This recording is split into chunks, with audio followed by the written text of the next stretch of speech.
잠언 6장 20절에서 35절까지 말씀을 교독합니다. 내 아들아, 내 아비의 명령을 지키며 내 어미의 법을 떠나지 말고 그것을 항상 내 마음에 새기며 내 목에 베라. 그것이 내가 다닐 때에 너를 인도하며 내가 잘 때에 너를 보호하며 내가 깰 때에 너와 더불어 말하리니. 대저 명령은 등불이요 법은 빛이요 훈계의 책망은 곧 생명의 길이라.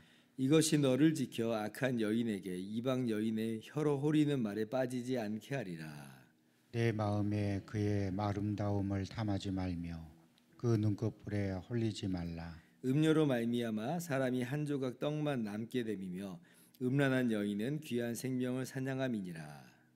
사람이 불을 품에 품고서야 어찌 그의 옷이 타지 아니하겠으며 사람이 숲들을 밟고서야 어찌 그의 발이 되지 아니하겠느냐. 남의 아내와 통관하는 자도 이와 같을 것이라.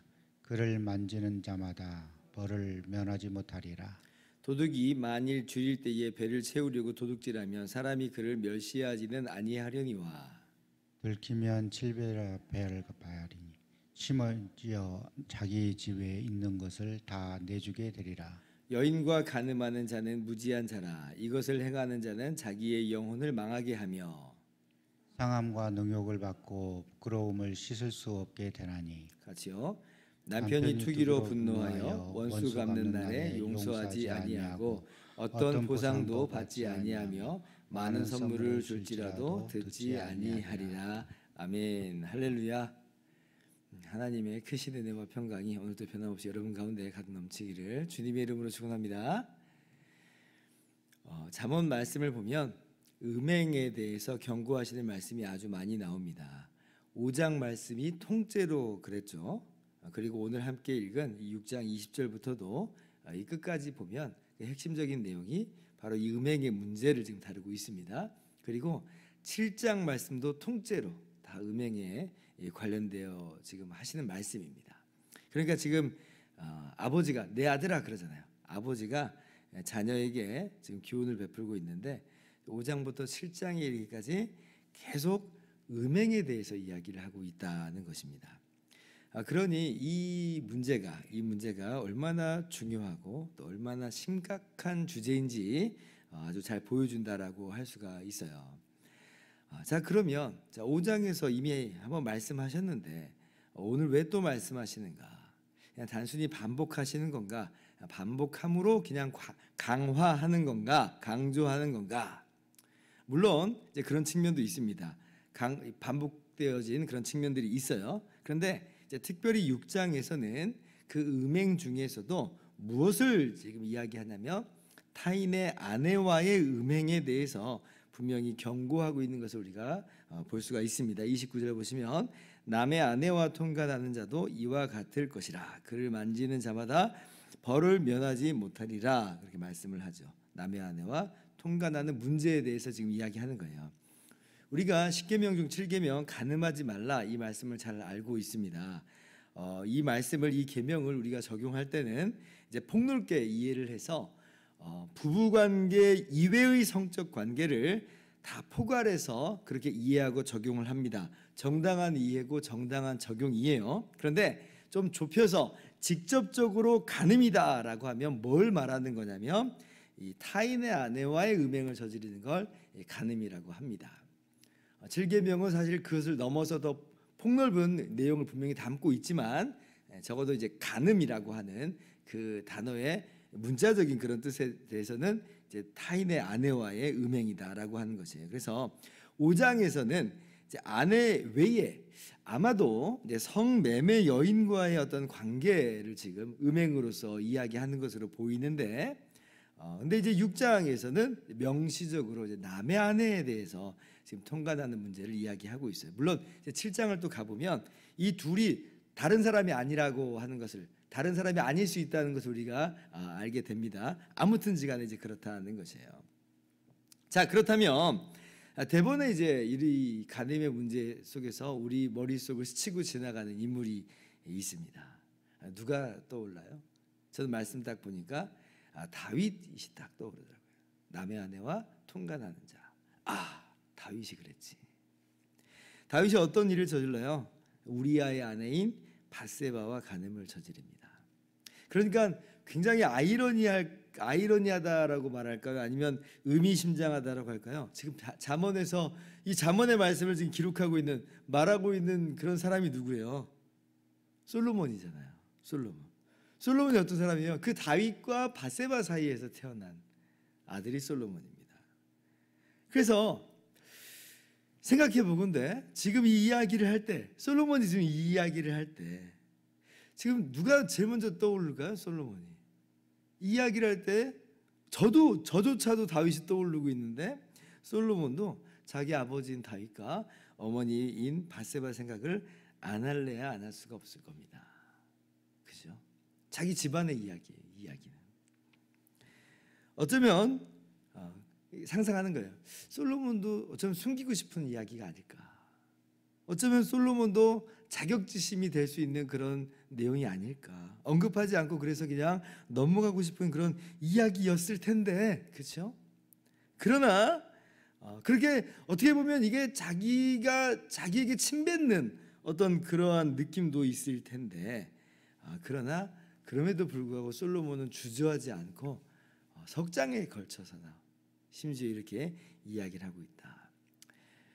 왜냐하면 그 다윗의 그 간음으로 말미암아 몰고 오게 된 그 자기의 집안의, 다윗 집안의 어떤 파멸적인 결과, 그것이 얼마나 큰지를 알기 때문에, 그걸 경험했기 때문에 어쩌면 그래서 자기의 자녀, 자신의 자녀들에게는, 또 우리들에게는 그러한 과오를 저지르지 말기를, 그러한 죄 가운데 빠지지 말기를 그렇게 우리들에게 교훈하는 것이라 그렇게 이야기를 할 수 있습니다. 그러니까 사실 다른 사람도 아니라 솔로몬이 이야기를 한다고 하니까 더 피부에 또 와닿는 것 같아요. 다윗 가정이 얼마나 많은 그런 어려움들이, 하나님의 그 죄에 대한 징계로 말미암아 얼마나 많은 그런 어려움들이 있었어요. 우리가 성경을 통해서 많이 확인을 했었죠. 오늘 이 솔로몬이 아주 생생하게 그걸 비유로서 이렇게 이야기를 합니다. 27절 보니까 사람이 불을 품에 품고서야 어찌 그의 옷이 타지 아니하겠으며. 뭘 말하는 거예요? 음행이라고 하는, 이 간음이라고 하는 죄는 마치 불을 품에 품는 것하고 같다. 한번 생각해 보세요. 불을 지금 내 가슴팍에 딱 품었다고 생각을 해보세요. 28절 숯불을 맨발로 지금 밟고 있다고 한번 생각을 해보세요. 가만히 있을 수 있겠어요? 아 뜨거 하면서 품에 있는 이 불을 막 던져버리든지, 또 발을 이제 숯불 위에 대고 밟고 있었으면 빨리 이제 후다닥 이제 숯불 밖으로 뛰쳐나가겠죠. 그러니까 그만큼 이 간음은 그러한 모습이다라고 하는 거예요. 그걸 그냥 품고 있으면, 밟고 있으면 자신을 다 망하게 해요. 그거는 빠져나가야 되는 거예요. 그렇게 하면 안 되는 거죠. 빨리 그 자리를 떨치고 일어나야 된다라고 하는 겁니다. 그런데 사람들이 그걸 참 모르고 있다는 거죠. 불을 품에 품고 있는 것인데도 불구하고, 발을 숯불 위에 밟고 있는 것임에도 불구하고 알지를 못해요. 그러니까 그렇게 깨닫지 못한 상태 속에서 어때요? 홀라당 다 타버리는 거예요. 다 타버립니다. 그를 만지는 자마다 벌을 면하지 못하리라. 그래서 그 결과가 어떻게 지금 이루어집니까? 32절 제 이하를 보면 자기의 영혼을 망하게 한다 그러죠. 영적으로는 그 영혼이 망가져요. 내적으로는 33절 명예가 땅바닥에 떨어지죠. 명예가 아주 인격이 그냥 먹칠을 이제 실하게 돼요. 내가 좀 쌓아 올린 모든 삶의 어떤 인격이라고 하는 것들이 다 와르르 무너져 버리는 겁니다. 34절 외적으로 보면 이 상대방의 배우자에게 자비 없는 보복을 당하게 됩니다. 그러니까 영적으로도 또 내적으로도 외적으로도 모든 게 다 와르르 무너져 버리는 문제가 이 간음의 문제다. 그러니까 얼마나 이 벌이 철저합니까? 다 파괴하는 거예요. 다 파괴가 돼요. 그제도 이제 제가 말씀드렸듯이, 근데 참 오늘날 이 시대는 얼마나 성적으로 문란한 그런 시대인지 몰라요. 과거에도 그랬거든요. 과거에도 그랬는데 오늘날은 더 심한 것 같아요. 뭐 소위 막장 드라마의 단골 주제 중에 하나가 뭐냐? 음행의 문제잖아요. 그 음행의 문제가 그만큼 이 시대에 광범위하게 퍼져 있다는 것을 반증하는 것 아니겠는가라고 우리가 볼 수가 있습니다. 우리나라만 해도 이 간음죄가 얼마 전까지 있었는데, 근데 이제 간음죄가 이제 폐지가 됐잖아요. 형사법으로는 이제 간음은 죄가 아니게 됐어요. 그냥 민사상으로만 그냥 손해배상 차원에서의 그런 죄로 전락해 버렸다. 그러니까 간음에 대해서 사람들이 그다지 대수롭지 않게 그렇게 생각하는 그런 모습들이 하는 것을 그것 통해서도 우리가 볼 수가 있는 거예요. 아니 간음을 저질렀다고 해서 이렇게까지 벌을 내려야 되는가, 이 말하는 거거든요, 사실은. 근데 이 세상, 이 요즘의 시대 사람들이 생각하는 것처럼, 이 시대가 말하는 것처럼 정말 간음이 그렇게 대수롭지 않은 건가? 아니죠. 간음은요, 두 집안을 박살을 내는 거예요. 그 사람의 집안을 박살내는 거고, 나의 집안을 박살내는 거고, 배우자와 자녀들에게는 지옥을 선물하는 거예요. 자기들은 좋아서 희낙락 지금 하는 것처럼 보이지만 가정은 지옥으로 변하는 겁니다. 물론 자신에게도 자신의 영혼이 망하고 또 자신의 인격도 다 실추되고 이런 걸 보면 자기에게도 사실은 지옥을 선물해 주는 거죠. 근데 이제 이게 개인과 가정에게만 그렇게 엄청난 피해를 끼쳐주는 게 아니라 사실은 공동체에도 엄청난 해를 이게 끼쳐줍니다. 자, 이게 왜 공동체에서도 심각한 문제가 되냐면, 예를 들면 가정을 한번 해보는 겁니다. 교회 공동체에서 간음의 문제가 벌어졌다라고 생각을 한번 해보자는 거예요. 그러면 이제 당연히 치리를 하죠. 회개하게 하고 갈라서게 하고 근신하게 하고, 그리고 직분을 가지고 있다면 그 직분을 내려놓게 합니다. 당연히 그래야 하는 거예요. 그런데 이제 그래도 죄를 인정하지 않는 사람은 막 치리를 거부하고 떠나버리겠죠. 그야말로 그건 뭐 영혼의 파멸일 거예요. 자, 그러면 남은 교회 공동체는 어떻게 될까요? 남은 교회 공동체 한번 상상을 해보는 거예요. 이렇게 한번 크게 데이잖아요, 공동체가. 그러면 사람이 사람을 믿지를 못해요. 사람이 사람을 의심하게 됩니다. 다 이상한 거 아니야라고 혹시 경계심을 이제 갖게 될 수밖에 없는 거예요. 그 이전까지는 우리가 다 주님 안에서 형제와 자매라고 하는 한 가족 공동체였는데, 근데 이 영적인 가정이 이제 서로 경계를 하는 거예요. 이걸 이제 회복하려면 상당한 시간이 요구가 됩니다. 그러니까 이 간음이라고 하는 죄는 단순하지 않아요. 개인적인 차원도 물론이지만 가정에 있어서도 피해를 끼치고 이 공동체에게도 교회에게도 피해를 끼치는 그런 문제다. 이만저만이 아니죠.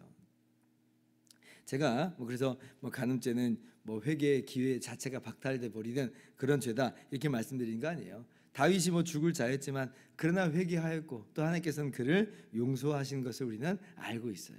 회개하면 우리가 주님의 십자가로 말미암는 용서를 경험합니다. 분명한 내용이에요. 그러나 얼렁뚱땅 넘어가는 그런 것은 절대 아니라, 아무렇지도 않게 그냥 넘어갈 수 있는 그런 문제는 아니다라고 하는 것이에요. 세상은 어떤 외도나 어떤 불륜이나 이런 것에 대해서 굉장히 관대해지고 있고, 심지어는 그것이야말로 진정한 사랑을 찾았느니 하면서 아름답게도 포장까지도 하기도 합니다.